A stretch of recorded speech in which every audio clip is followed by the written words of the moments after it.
Yes, we are opening up to Mark chapter 6, and we are at a pretty good little pivot point here. So, we have, of course, if you have been with us, been studying the Synoptic Gospels. Who can remind me again, what are the Synoptic Gospels? Yes, they are the similar Gospels. And which ones do we call the Synoptics? Matthew, Mark, and Luke is correct. Yes, Matthew, Mark, and Luke. These are the Synoptic Gospels, the similar Gospels, as it were. And we have been walking through them for quite a while at this point. We've done over 100 lessons in the Synoptic Gospels, and we started this entire journey where the Gospels themselves start this entire journey, which is before the Nativity, before Christ was even born. This is where the stories begin. This is also where we began. You remember the story about the angels that come and visit, about John the Baptist and his parents, about when the angel visits Mary and Mary goes to visit Elizabeth, and all of the stuff that was happening before Jesus was ever even born. And then the couple of little events that happened in his childhood, we looked at those, the slaying of all of the children in Bethlehem, how he fled to Egypt. We even looked at some of the legends surrounding what people said Jesus did while he was in Egypt, things that are found in like the Gospel of Thomas or the Gospel according to Mary Magdalene or something. We even looked at some of that stuff just for what it was worth. Also, we looked at how everything developed, not only when Jesus was, before he was born, when he was born, in his childhood, but we also looked at all of the events surrounding his pre-ministry. So this is like everything that was going on before Christ began to do his thing. And what do we mean when we talk about pre-ministry? What were some of the things we studied in the life of Christ that took place before his public ministry began?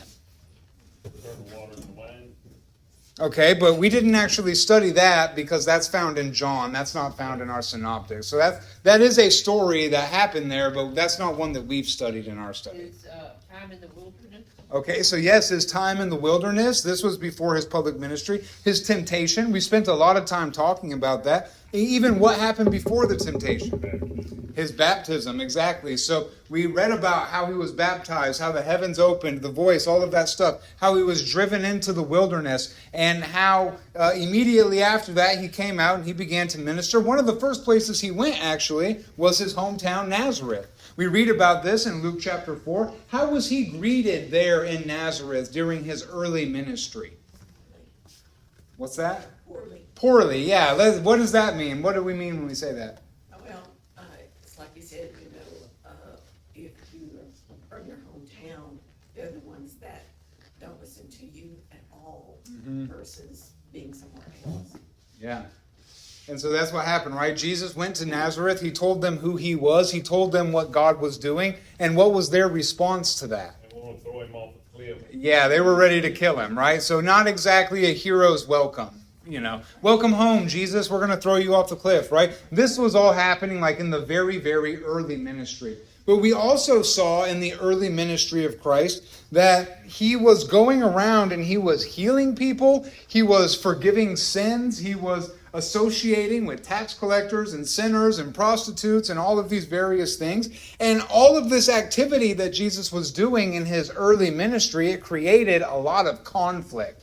And if you remember, we spent a lot of time walking through and discussing some of this conflict. I already mentioned a couple things. There was conflict over who he associated with because of the sinners and tax collectors and everything else. There was conflict over Jesus and his authority because he presumed to have the authority to forgive sins, right? And the Pharisees, they did not like that. There was conflict with Christ because of his adherence to the oral traditions, the oral law, the traditions of the Pharisees, as it were. You remember when the disciples were going through the field and they crushed the grain in their hands, and the Pharisees were very upset about that.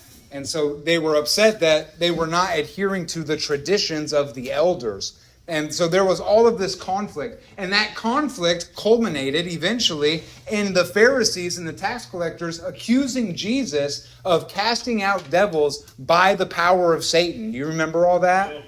Yeah, by the power of Beelzebub. And that's where we hear Jesus talks about the unforgivable sin. It is in that context that Jesus talks about the unforgivable sin, which is basically attributing the work of God to the devil, right? That's the context in which Jesus is talking about that. This is all happening early. This is like the first year of Jesus' ministry.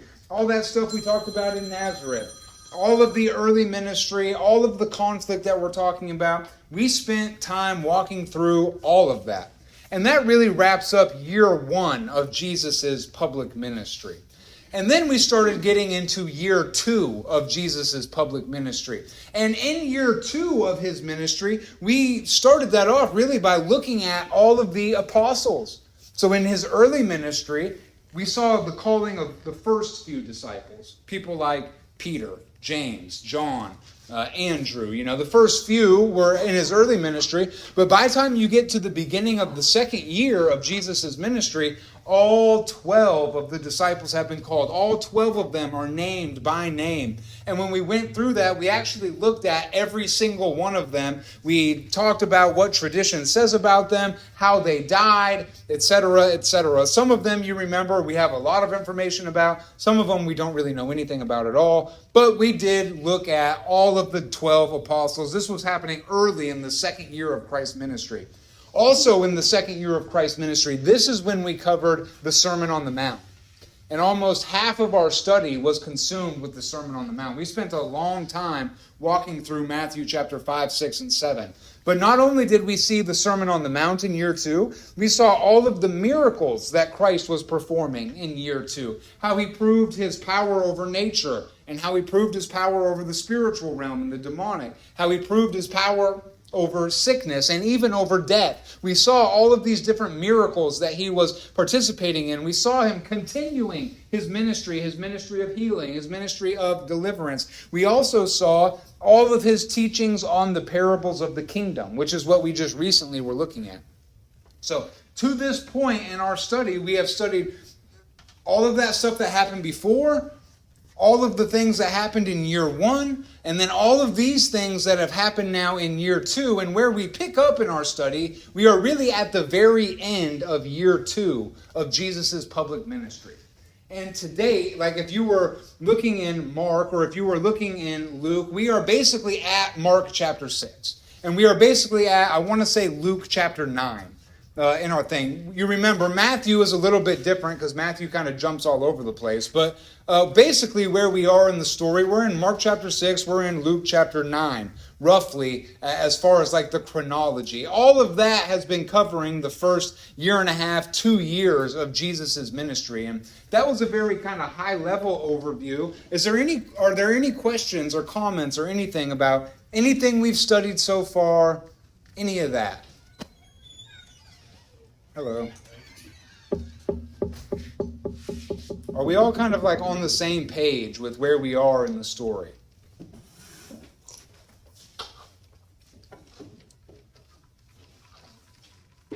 Well, I thought it would be a good time to do kind of a brief recap like that because we've been very zoomed in on the parables of the kingdom. We've been very zoomed in on that idea. So I wanted to take a moment to zoom out, look at the whole picture and the entire thing, what we're looking at, but then we're going to zoom right back in here in a moment to pick up in the story. But I just wanted to make sure before we zoom back in that we're all kind of familiar. We have our feet under us. We have our bearings. It is true we are at the end of this second year. And as we get toward the end, I'll kind of tell us where we're going to go. But for now, I think it would be good for us just to pick up in our passage and go ahead and read it. So we're going to be picking up in Mark chapter 6. And we're going to read verses 1 through 6 this evening, and we're going to see what we can see. So anybody who wants to, can we read Mark chapter 6, verses 1 through 6? Then he went out from there and came to his own country, and his disciples followed him. And when the Sabbath had come, he began to teach in the synagogue, and many hearing him were astonished, saying, "Where did this man get these things? And what wisdom is this which is given to him, that such mighty works are performed by his hands? Is this not the carpenter, son of Mary, and brother of James, Joseph, Judas, and Simon? and are not his sisters here with us? So they were offended at him. But Jesus said to them, a prophet is not without honor, except in his own country, among his own relatives, and in his own house. Now he could do no mighty work there, except that he laid his hands on a few sick people and healed them. And he marveled because of their unbelief. Then he went about villages in the circuit, teaching. Okay. And so that is our passage here. This is the thing we want to examine here this evening. This, of course, is the story of Jesus' second rejection in Nazareth. And we'll talk a little bit more about that as we get into it. But what I want to look at this evening is kind of the context of this passage in comparison to the first instance of this that we see specifically. I want to look at the events as they go down, as they transpire. And I also want to look at Jesus' response to how all of this happens. So those are the three things I kind of want to zero in on in this story. First of all, the context. Now, this is not, as we mentioned, the first time that Jesus has been to Nazareth, is it? What was the first time Jesus went to Nazareth?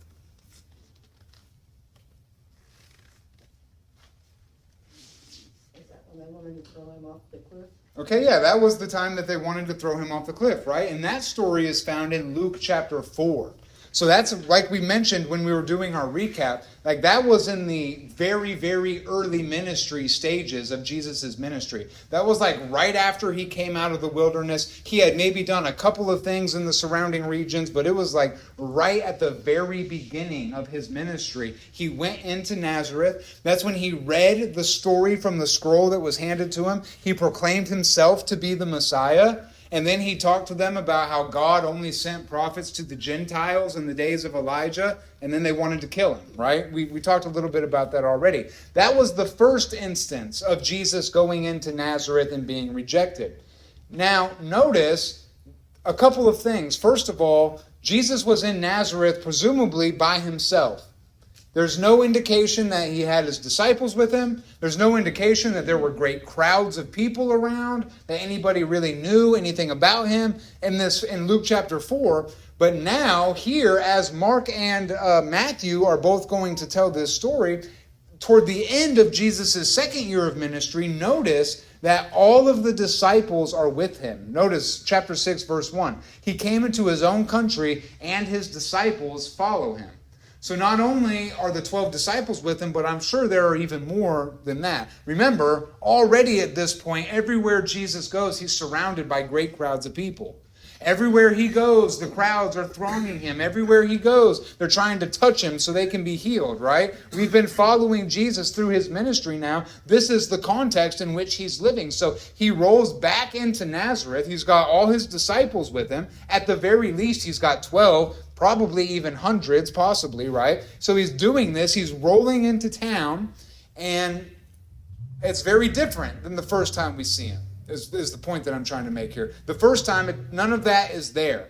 So the reason why I'm emphasizing all of this is because there are some who say that, this is an example in the Gospels of them just getting it wrong, of them getting the timeline wrong, of them getting stories mixed up. And they say, really, this is just Mark and Matthew telling the same story as Luke. They're just putting it in a different context. And so this is an example of an error in the Gospels, is what people say. And the reason why I'm taking so much time in pointing out the context and the differences between these two is to point out that it's very clearly not the same story. It's happening at a totally different time. It's happening in a totally different way than it happened the first time. So are there any thoughts, questions, comments about that idea and the kind of context of this second visit? Or are we all just kind of like, no one was even thinking about it that way? Maybe I was the only one who went there in my mind. At any rate, this is the context. So this is not the first time. The first time they tried to kill him, but he's coming back, right? Now that's kind of brave. I don't know if I would want to go back, frankly. Last time I was here, they tried to kill me.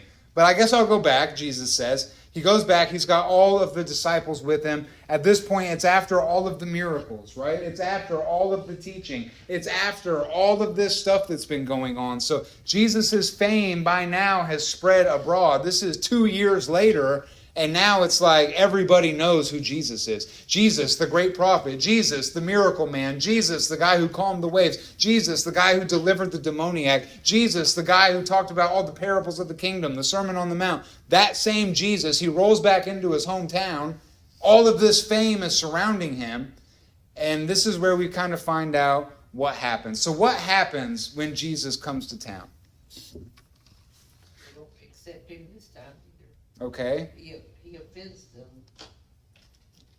Or they are offended by him. Yeah, they are offended by The him. carpenter's son. Right, so he goes in, and he goes into the synagogue on the Sabbath, right? As is his custom.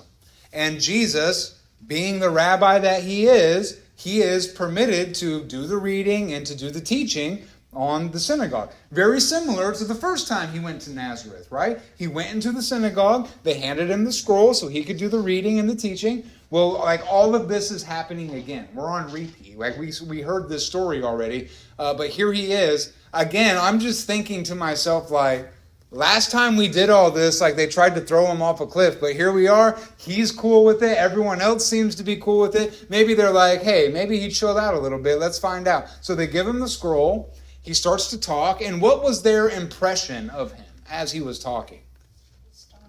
They're astonished, right? That's what it says about him. It says that he comes, he's speaking, and those who heard him were astonished. And what was it that was so astonishing about him?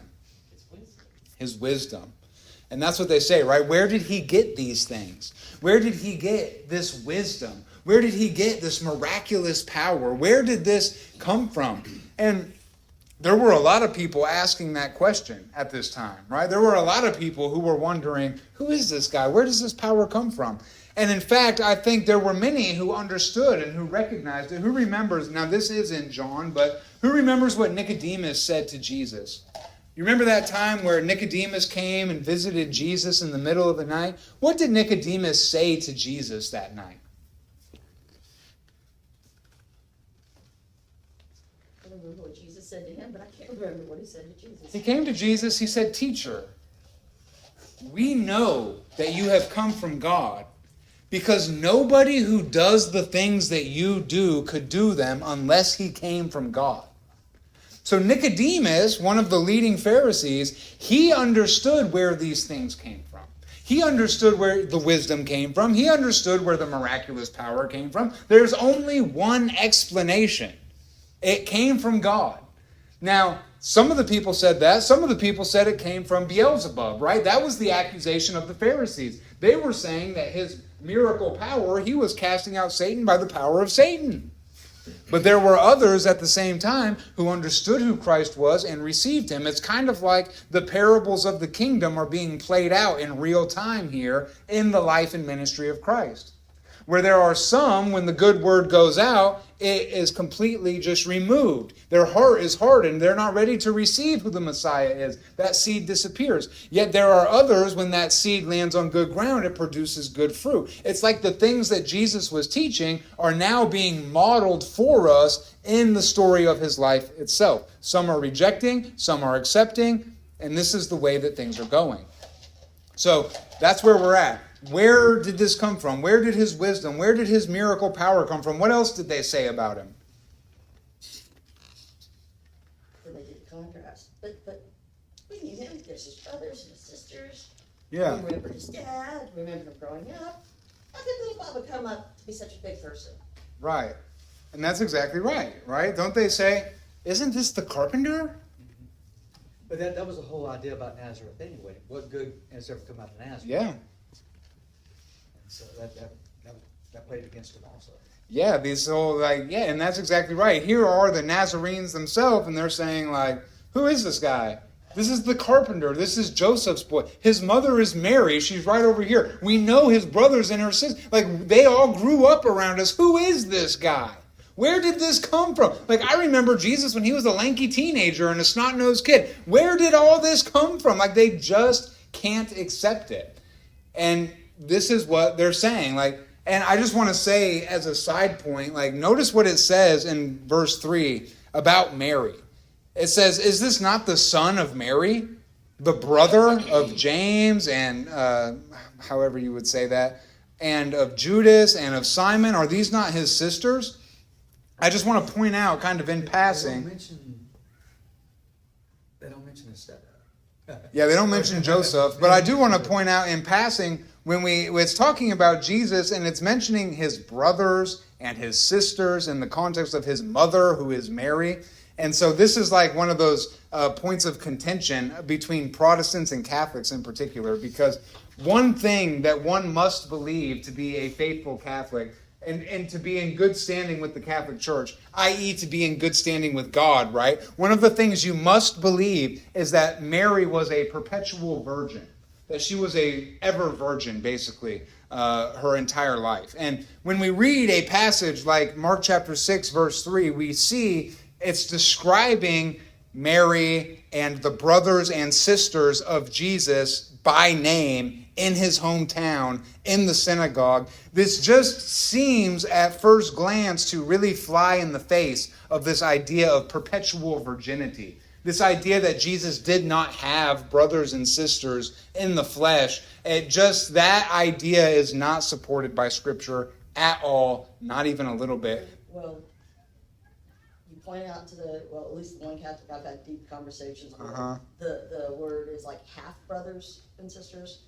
And the thing is, well, yes, that because Joseph had a second wife that had these other children, these weren't Mary's children.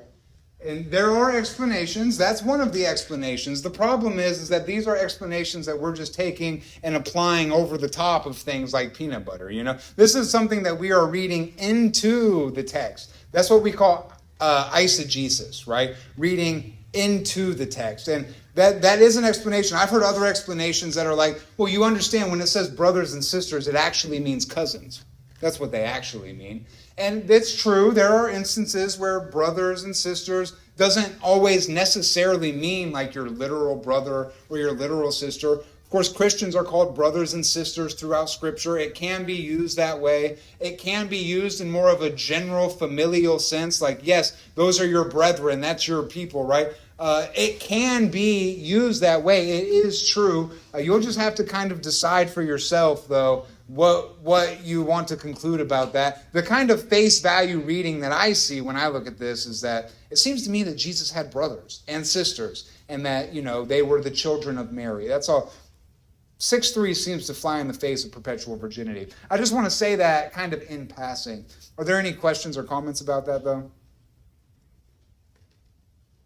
Not so much about the brothers and sisters, but about them going, we know him, he's so common and usual, how could he be anything supernatural? But yet, don't all of us carry a seed of that anyway? I believe Jesus walked on water. He made eyeballs in a guy that didn't even have eyeballs.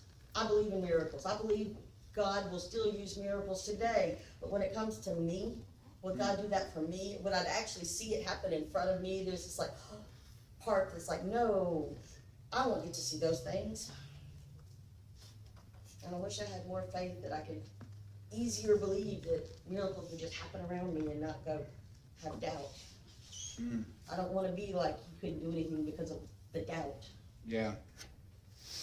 Yeah, a little foreshadowing there. Very similar to kind of how this story comes about closer to the end. No, but they saw him grow up. And I think it was whenever they found him in the temple, they left him there for 3 days, came back, and then he grew in wisdom and stature in the Lord. You would think that they would all have seen that and that he was different than the rest. And so, it just, maybe not as common. But, Yeah. So you would think. Well, and then let's look at the end of verse 3, because the very last phrase of verse 3, it says, and they were offended at him. Are there any other translations that say something different there? Scandalized. They were scandalized. Very good. Are there any other translations that say something different? Well, my son note said they were being made to stumble because of him. Okay, so they were being made to stumble. which is basically what the word offended means. It means to cause to stumble. Well, I really like your translation because this word that's translated offended in the original language is the word scandalizo. And it is the word from whence we get to scandalize. No, The- this is King James Version. Strong's. Strong's, okay, yeah, so he pulled it right up there, and that is what the word actually comes from. That comes from the word to which we get scandalized from. So when it says they were offended, what it's basically saying is that they were scandalized at his teaching. Excuse me. They were scandalized at his wisdom. They were scandalized at his power. It was a stumbling block to them. They could not get over the fact that they knew Jesus. It was a stumbling stone for them. The fact that they knew him, the fact that they watched him grow up, the fact that he was familiar to them caused them to stumble, caused them to fail to see who he was, caused them to fail to believe in what he was doing. It was because they were so familiar, they were scandalized by his claims. They were scandalized by his power. They were scandalized by who he was at the end of the day. So, any other thoughts on that?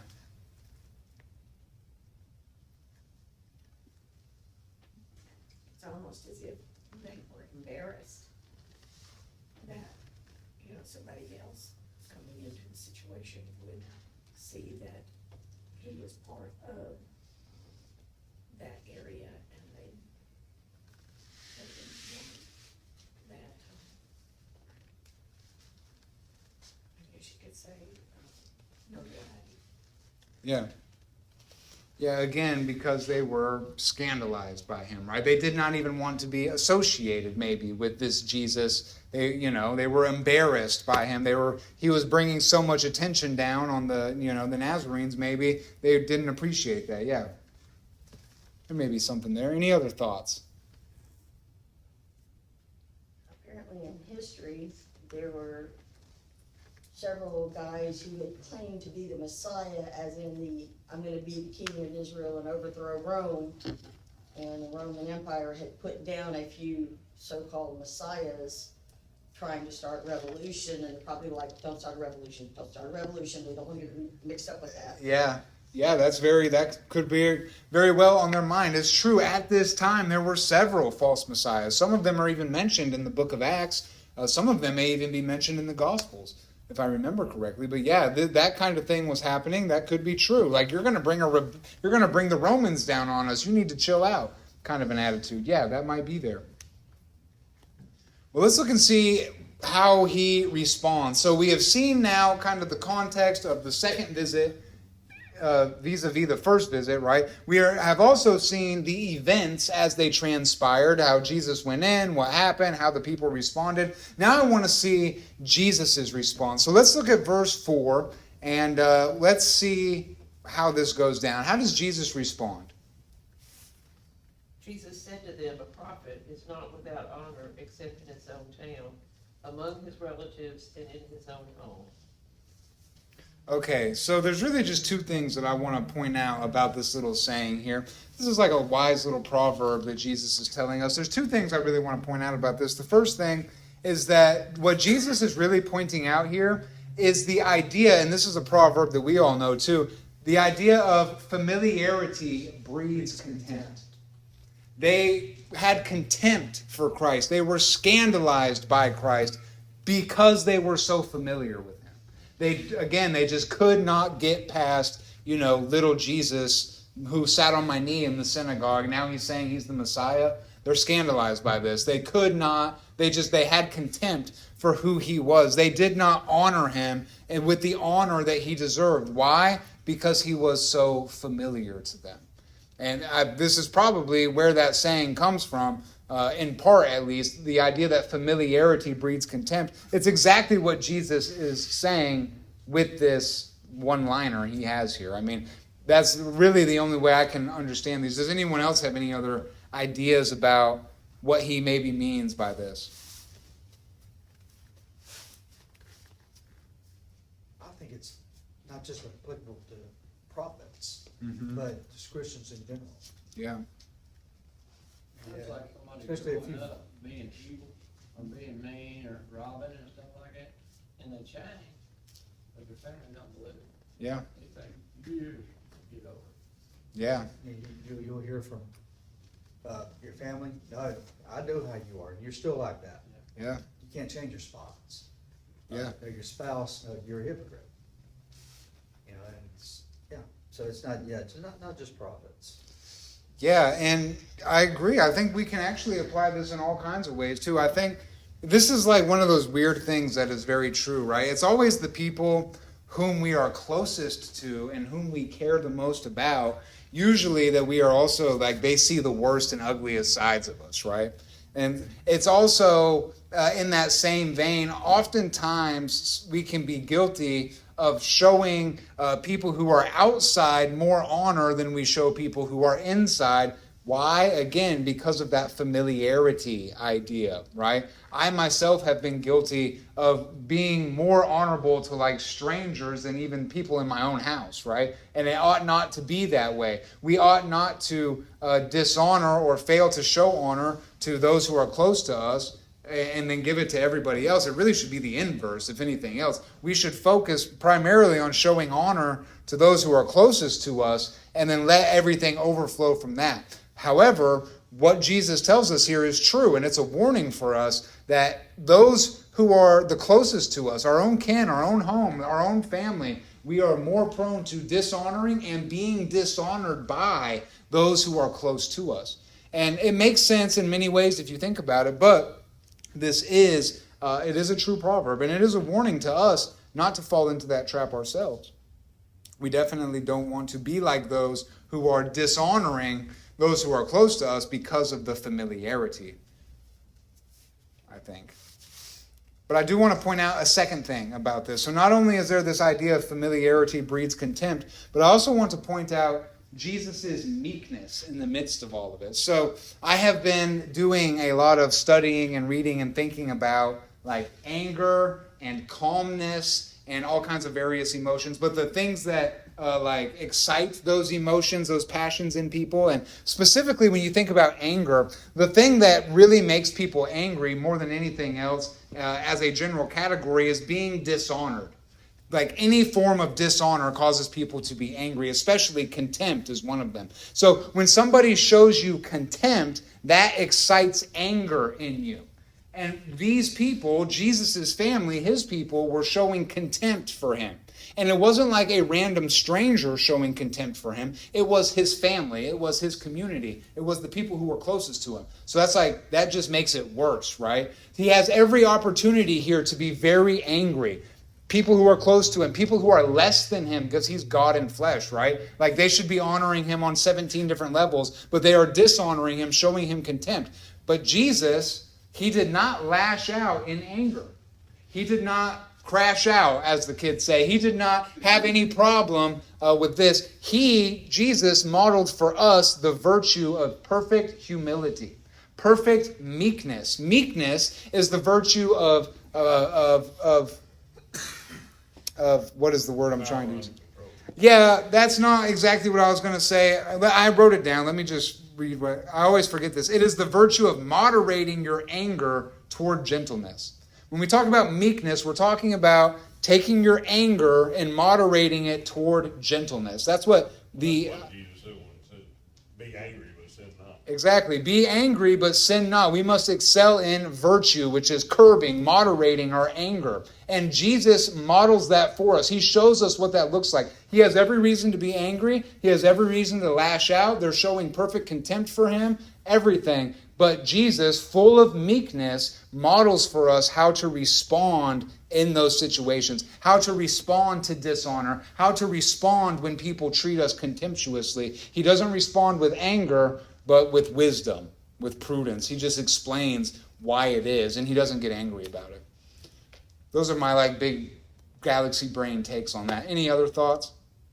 Well, it's just like when his disciples were right before his crucifixion.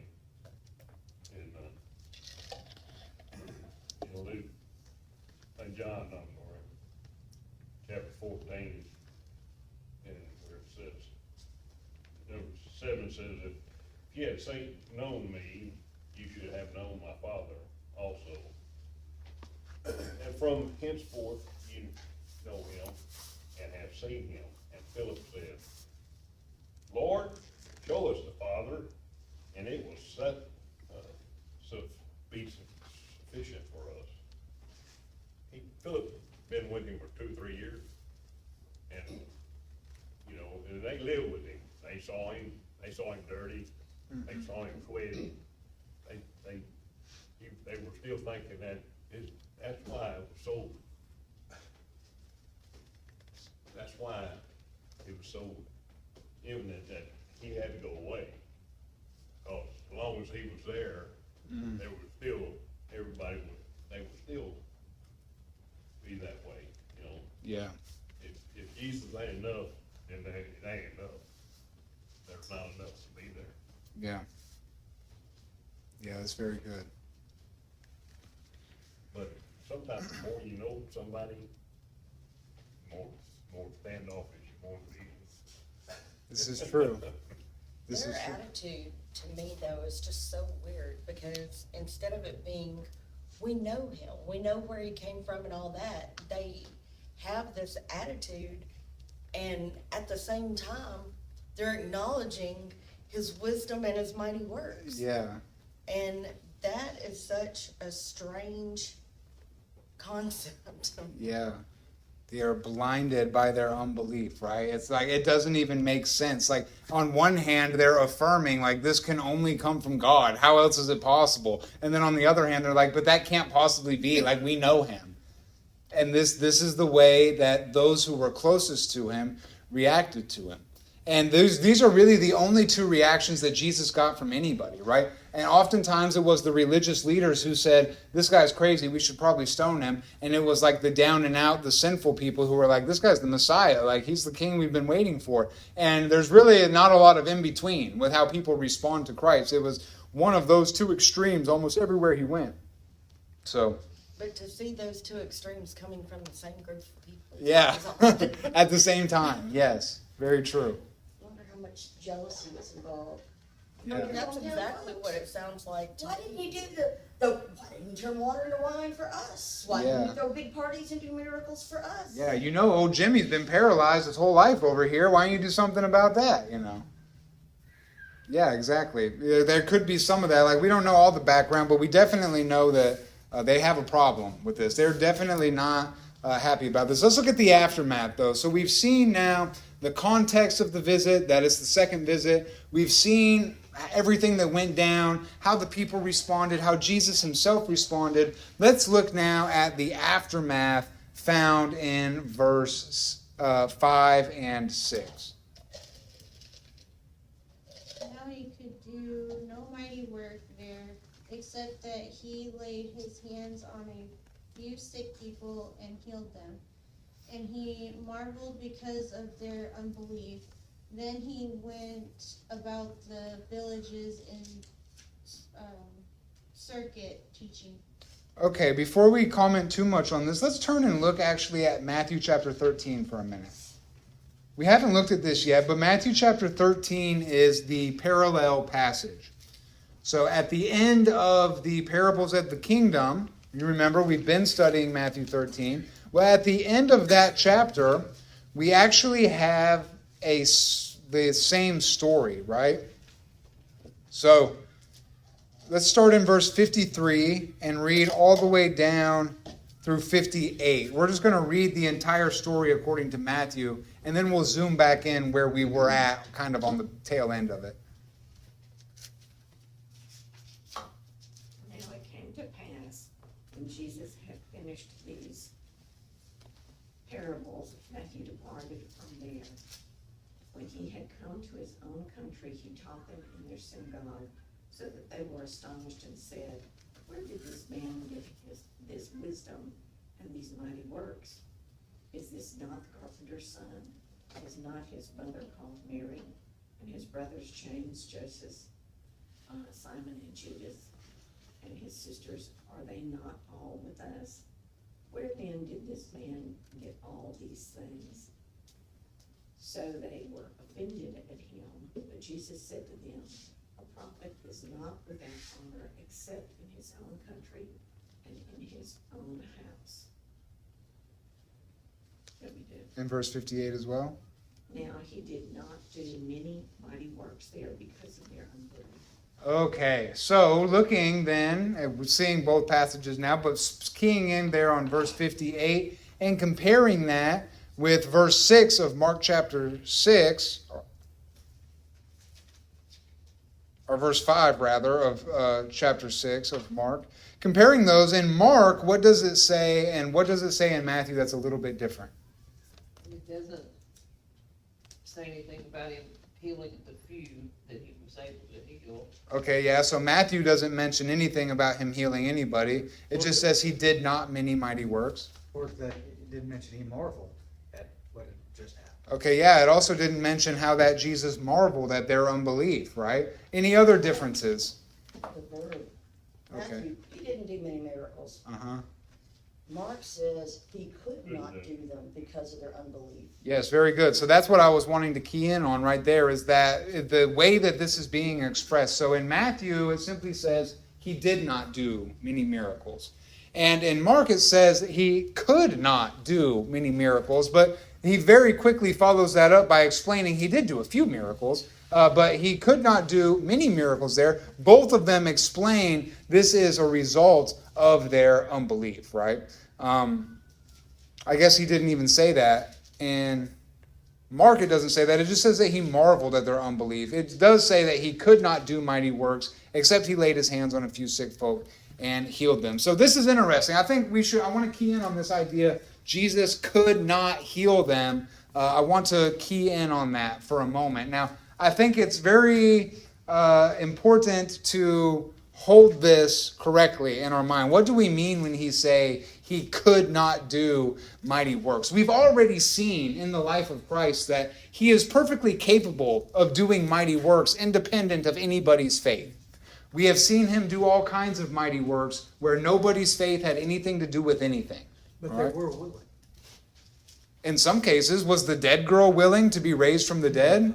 Well, she was dead, right? And there are other cases where these things happen, right? Jesus has demonstrated his power to heal independent of faith. He's also had it connected to faith, but we've seen it both ways. What do we mean when he says he could not do these things? I think it's important for me to hold it kind of like this. When it says that he could not, Jesus' lack of ability to heal, to do these miracles, it was not because of something that was lacking in him. It's not like, something was just, he needed, it wasn't like Goku doing the spirit bomb. He needed you to send up his life force. And unless we send up our life force to Jesus, he can't do the miracle. It's not like that. Can't go Super Saiyan. Yeah, it's not really like that. It's not because he himself is lacking anything. The problem was that the Nazarenes were lacking something. Jesus couldn't do these works not because he didn't have what he needed, but because they did not have what they needed. When it says that Jesus could not do these things, it was because there was something lacking in them, not because there was something lacking in him. See, that's where I got the unwillingness from. If they, okay, you're blind, well, you can't do anything about it. No, and I know you can't do anything about it. Right. And so that's where that unwillingness. Yeah, they're just like hardened by unbelief, right? So Augustine said something very interesting about this. Augustine, when talking about faith, described all of us like vessels, like, a pot that would hold some sort of liquid. And he describes us all as being vessels with different kinds of mouths, different kinds of opening. And some people have small faith and they have a very small opening. And in their vessel, they can hold out the grace and the power that God is pouring out, but they can only receive it according to their faith, according to the size of the mouth of the vessel. And some people have large mouth vessels that can take a whole lot all at once. Other people, that vessel is very small and they can't receive as much, but the size of the mouth in the vessel, that is what our faith is, right? And he describes others who have unbelief, and that unbelief acts like as a stopper, where it closes the mouth of the jar altogether and nothing can be poured in at all. And so if we take what Augustine said about us and about our faith and we kind of apply this to it, it seems to me like what we're dealing with here are people who, because of their unbelief, have stopped their jar. They have put a seal over the top of their jar. They cannot receive the grace or the power or the blessing of God at all because they have sealed off their own faith. They've sealed off their own vessel, which is themselves, by putting a stopper on it. This is one way that Augustine described it. I really liked that imagery, and I liked the way he was describing it. I want to read a quote this is from John Calvin. And look at what he says about it. He says, when Mark declares that Christ could not perform any miracles, he's representing the aggravated guilt of those by whom his goodness was prevented. For certainly, unbelievers, as far as lies in their power, bind up the hands of God by their obstinance. Not that God is overcome as if he were an inferior, but because they do not permit him to display his power. We must observe, however, what Mark adds, that some sick people, notwithstanding, were cured. And from this we can infer the following, that the goodness of Christ was striving with their malice, and that the goodness of Christ triumphed over every obstacle that the people threw at him. And so when he talks about this passage and what this means, he's basically saying the same thing that we're saying, that Augustine's saying, that Brother Robert's saying, that I'm saying, is that the problem here is not that Christ was lacking anything. It was that these unbelieving people were binding the hands of God, unwilling to receive the grace of God because of the fact that they were scandalized by Christ. So that's what I think that's all talking about. What do you guys think? Well, if you look at the word marvel, look it up in Strong's, one of the definitions is to be admired. Yeah. And it just brings to my mind, no, you're totally wrong, but I admire your commitment to it. Mm-hmm. Yeah. And that's what that reminds me of. Then maybe that's how he marveled. Okay, yeah, I can see you're really committed to it. So he just went around the villages and did his thing. Yeah, well, it's interesting you bring that up, and we'll talk more about that in just a moment, but yeah, that Jesus was marveled at their unbelief. Well, these sick people, because they are ill, probably were not allowed in the synagogue. Because as all sick people were, they were, on the edge. That's my thought on that. So maybe they were not privy to all of the, Unbelief. yes. Yeah, that's interesting. They probably, and I say probably because only God knows this, probably did hear some good things regarding him from all the wrongs that were with him. And so then looking at, I just kind of looked at it from that point of view, that possibly that's when they were healed. And in the next verse, he marveled because of their unbelief. Not because the sick people didn't believe, but because, like you said, everybody else, even though they saw him heal these people, they could not believe that he could do that. Yeah. I think the sick people may have been desperate instead of being offended. I did that little whippersnapper try to tell me anything and teach me something, I remember teaching him how to shoot. They were desperate. They wanted to believe. They wanted to have faith. They wanted to change. And they were willing to put aside any arrogance or to grab more for hope than doubt. Absolutely. Thought they were up here, Christ was down here. They didn't want Christ to be up here, Mm. and then down there. Yeah. I'm sure there was a lot of that. That never happens in a small town, right? Yeah, nobody ever gets upset when somebody makes it in a small town. That doesn't ever happen. Yeah, that's very possible that's part of it. There's a lot of dynamics that could be happening there. Absolutely. Well, several people have pointed it out. I want to look at this a little bit myself. So verse 6, it says that Jesus marveled at their unbelief. It's interesting because we have seen so far in our study lots of people marveling at Jesus. lots of people marveling at his teaching, lots of people marveling at his miracles, lots of people marveling about all kinds of things that Jesus is doing.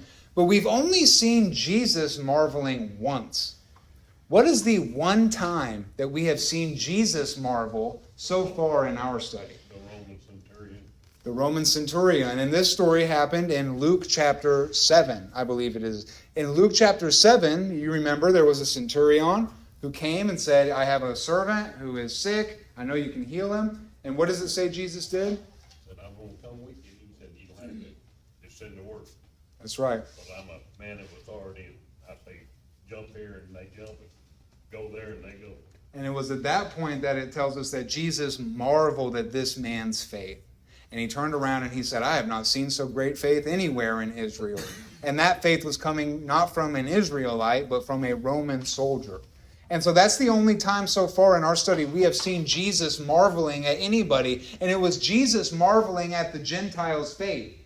Well, here's the second time we've seen Jesus marvel. And this time he's marveling at the Jewish unbelief. And it's not only the Jewish unbelief, but it's actually literally the people that he grew up with. It is his own kinsmen, his own, like in John it says that he came into his own and his own received him not. And that's talking about the Jews as a whole. But like this is really kind of a microcosm of that. He came to his own hometown. He came to his own family, his own neighbors, and they did not receive him. They rejected him.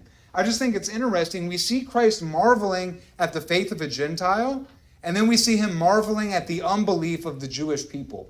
And so far, these are the only two things that have made Jesus marvel. And I just think that that's really interesting to hold and think about and chew on a little bit. It really shows us like what is a central underlying theme throughout the Gospels and throughout the New Testament as a whole. But we really are seeing it here in these two examples, the contrast, these things that are making Jesus marvel. So any thoughts or comments or questions about anything we've looked at so far about this whole marveling thing? Anything?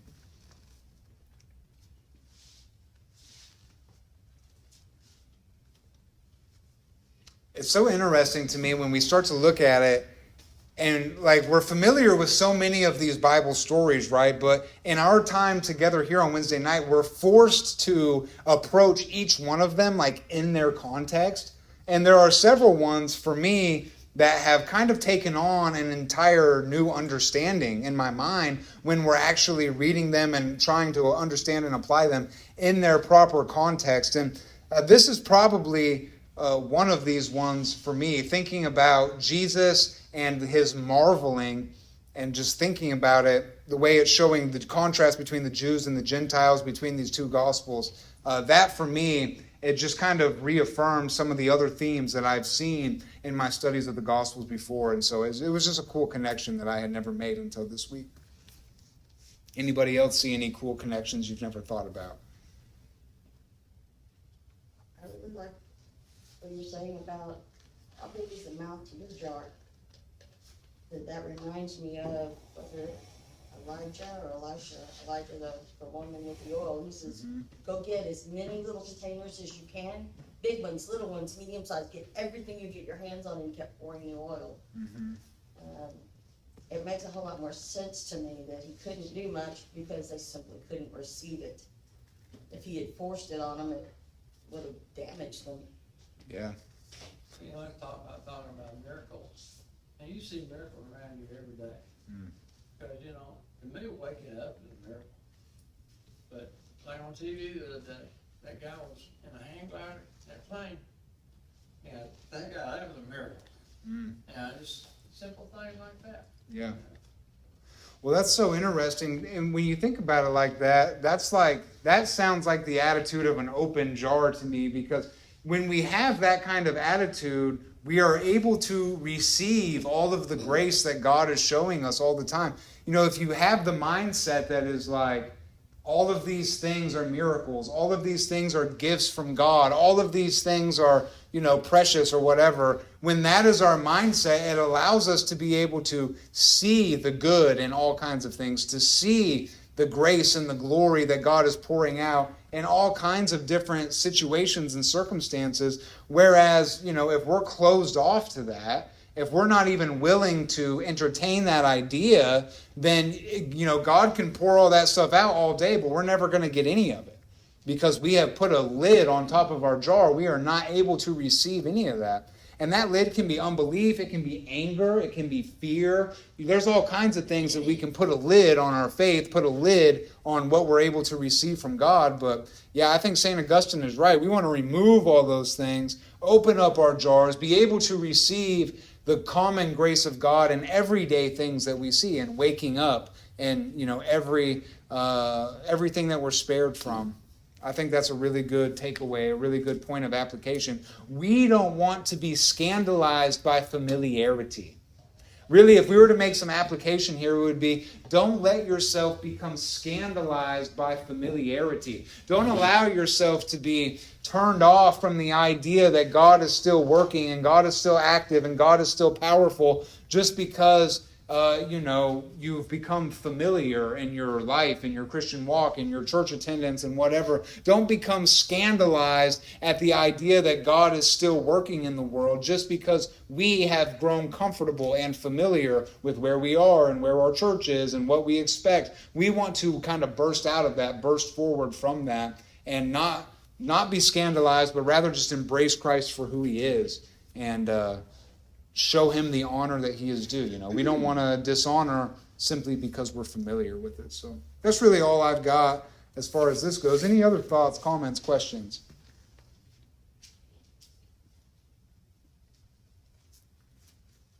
Okay, so we started this evening by zooming out and kind of looking at the big picture and where we were.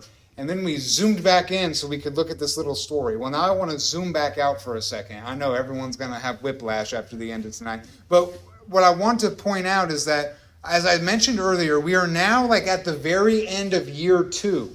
Jesus did 3 years of public ministry.